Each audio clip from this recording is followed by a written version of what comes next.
नमस्कार। देश काल में आपका स्वागत है। मैं हूं मुकेश कुमार। दोस्तों, भारत सरकार के प्रवक्ता ने ये स्वीकार कर लिया है कि चीन ने लद्दाख के क्षेत्र में हमारी ज़मीन पर फिर से कब्जा कर लिया है। 5 साल पहले यानी 2020 में के अप्रैल में चीन ने कब्जा किया था और उसके बाद वहाँ पर झड़प हुई थी। और उस झड़प के बावजूद प्रधानमंत्री ने कहा था न कोई आया है, न कोई आया है, न आया था। और अब जो विदेश मंत्रालय के प्रवक्ता ने स्वीकार किया है, उससे ये सिद्ध हो गया है कि उस समय भी आया था और इस समय भी आया है। यानी दो बार अभी 5 साल के अंदर बड़े भूभाग पर कब्जा कर लिया है। कुल मिलाकर 4000 स्क्वायर मीटर पर कब्जा कर चुका है चीन, हमारी ज़मीन पर कब्जा कर चुका है। अब आप ये सोचें, ये कितनी गंभीर घटना है, क्योंकि चीन कब्जा करता जा रहा है और हमारी सरकार को इसका अता पता नहीं था। ये मीडिया में रिपोर्ट्स आई और उसके बाद भारत सरकार की तरफ से प्रेस कॉन्फ्रेंस में ये कहा गया कि उसने कब्जा किया है और ये कहा कि हमने चीन सरकार से आपत्ति दर्ज करा दी है। अब ये देखिए कि एक तरफ प्रधानमंत्री बड़ी बड़ी बातें करते हैं, 56 इंच के सीने की बात करते हैं, किसी भी देश के से अपने आप की तुलना करते हैं और चीन के मामले में उनकी ज़ुबान खामोश रहती है। बोल नहीं पाते हैं वो चीन के बारे में कि चीन हमारे साथ किस तरह से सलूक कर रहा है। जब वो प्रधानमंत्री नहीं बने थे तब उन्होंने उस समय की सरकार यानी मनमोहन सिंह सरकार का मजाक उड़ाया था और कहा था कि ये सरकार सिर उठाकर बात नहीं कर रही है, लाल आंखें दिखाकर चीन से बात नहीं कर सकती है, कमज़ोर सरकार है, एक तरह से उन्होंने ये कहा था। अब ये सरकार क्या है, मोदी सरकार कितनी मजबूत है, जो यहाँ तक स्वीकार नहीं करती है कि घुसपैठ हुई है, हमारी ज़मीन पर कब्ज़ा हुआ है और ज़मीन पर कब्ज़ा हो जाता है और एक क्लीन चिट दे दी जाती है कि कोई ना आया है ना आया था। हिम्मत नहीं है कि अपनी चीन से अपनी ज़मीन को वापस मांग सके। कुछ समय पहले एक समझौता हुआ था कि अब दोनों सेनाएं दोनों देशों की पीछे हटेंगी, लेकिन पीछे कौन हटा? पीछे भारतीय सेना हटी, क्योंकि भारतीय सेना पहले ही पीछे हट चुकी थी। चीन की सेना अंदर तक घुस आई थी और जहां तक घुस आई थी वहीं पर बफर जोन बना दिया गया है।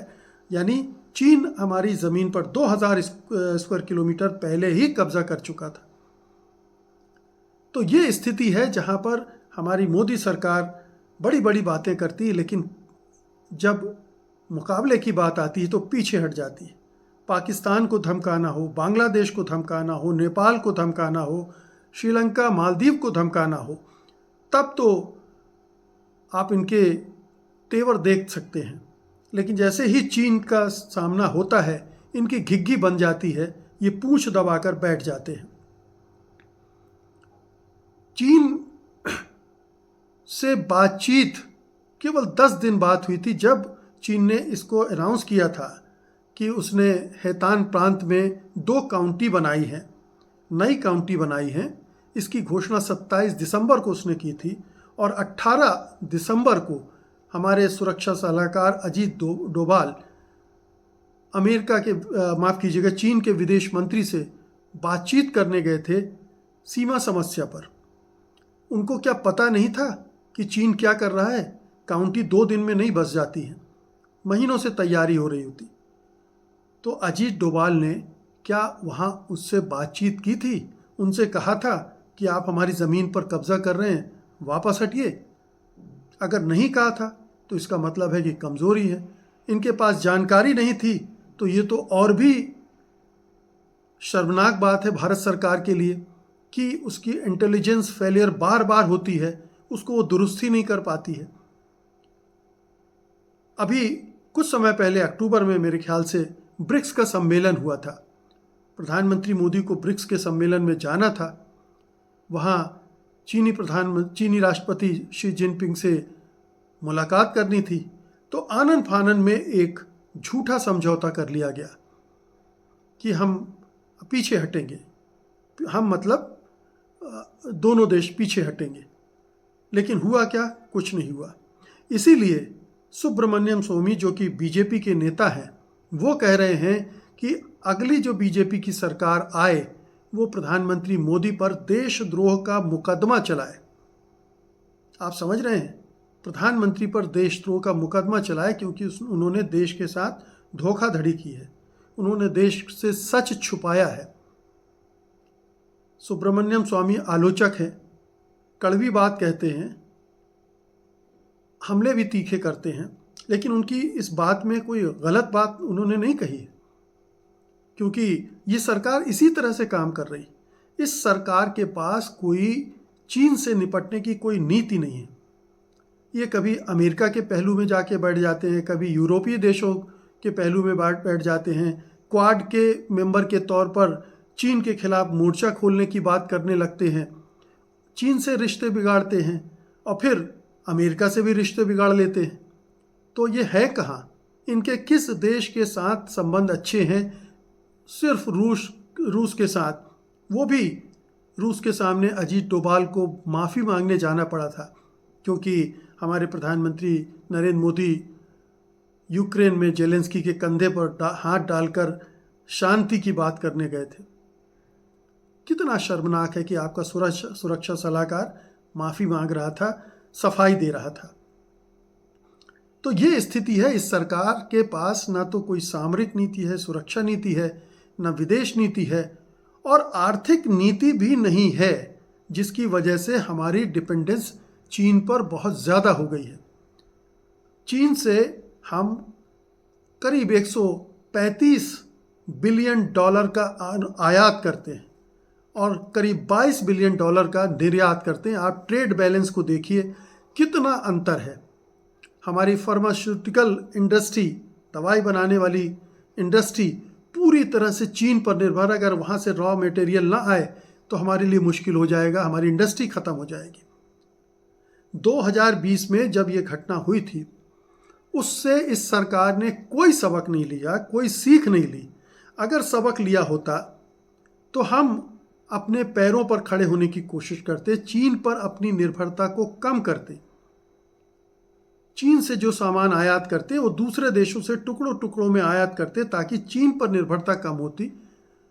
अभी हम यानी हिंदुस्तान चीन से लड़ाई लड़ने की स्थिति में नहीं है, क्योंकि अगर वो लड़ाई के बारे में सोचेगा तो उसकी पूरी अर्थव्यवस्था जो मोदी सरकार ने पहले ही ध्वस्त कर दी है, खोखली कर दी है, वो तबाह हो जाएगी। हमारी चीन पर बहुत ज़्यादा निर्भरता है और हम चीन से हट नहीं सकते। और दूसरी तरफ हम देख रहे हैं कि अमेरिका भी दबाव बढ़ा रहा है, टैरिफ बढ़ाने वाला है, निर्यात पर रोक लगेगी एक तरह से, या बहुत कम निर्यात हो जाएगा। तो हम अब हर तरफ से पिस रहे हैं और इन हमलों से निपटने के लिए भारत के पास कोई नीति नहीं। मोदी सरकार सोचती समझती है, इस बारे में गहरे संदेह हैं। उसके पास कोई थिंक टैंक है, कोई रणनीतिकार है, ऐसा बिल्कुल भी नहीं लगता। या तो प्रधानमंत्री मोदी को लगता है कि वो सर्वज्ञ हैं, वो सब कुछ खुद सोच लेते हैं, खुद तय कर देते हैं, वो रक्षा मंत्री की भूमिका भी निभा सकते हैं, विदेश मंत्री की भी, गृह मंत्रालय की भी और उद्योग और व्यापार मंत्रालयों की भी। इसलिए ये सरकार दिमागी तौर पर दिवालिया हो चुकी है।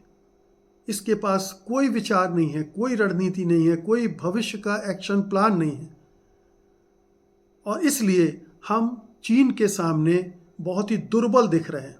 हम सिर्फ प्रोटेस्ट कर पा रहे हैं, हम सिर्फ ये कह रहे हैं कि कड़ी आपत्ति दिखाई। हम उसके खिलाफ क्या कार्रवाई करेंगे, इसकी हमारे पास हिम्मत ही नहीं कि हम कहें कि आप अपना दूतावास बंद कीजिए, क्योंकि आप हमारी ज़मीन पर बार बार कब्जा कर रहे हैं। और चीन है, ये लद्दाख तो एक जगह है, आप पूरे क्षेत्र में देखिए एक एक जगह यही हो रहा है। आप अरुणाचल प्रदेश में देखिए कि वहाँ कई गांवों के उसने नए नामकरण कर दिए हैं। आप तवांग देख लीजिए, आप डोकलाम देख लीजिए, भूटान में चीन ने एक बड़े हिस्से पर कब्जा करके अपना एक नया गांव बसा दिया है, जबकि भूटान की रक्षा की जिम्मेदारी भारत ने ले रखी है और भारत उसको सुरक्षा नहीं दे पाया है। और इसलिए भूटान अब सीधे चीन से बात कर रहा है इस मसले पर, यानी भारत की भूमिका खत्म होती दिख रही है। और भारत के हाथ से अगर भूटान निकला तो फिर भारत भूटान, पहले बांग्लादेश गंवा चुका है, चीन नेपाल में भी बैठा हुआ है, म्यांमार में भी है, अब भूटान में भी होगा। उधर पाकिस्तान से तो आपकी दुश्मनी है ही और लद्दाख के क्षेत्र में भी है।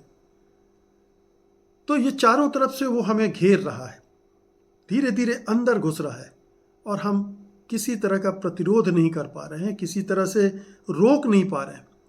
हम कोई सैन्य सलूशन कर ही नहीं सकते, हम सैन्य लड़ाई, जंगी लड़ाई करने की स्थिति में ही नहीं है, क्योंकि हमारी और चीन की ताकत में कम से कम 5 गुना का अंतर है, 5 गुने से ज़्यादा का अंतर है। तो आप चीन से लड़ नहीं सकते, आप चीन पर आर्थिक निर्भरता खत्म नहीं कर सकते, तो आप तो खुद ही गुलाम बनाने की कोशिश कर रहे हैं अपने देश को।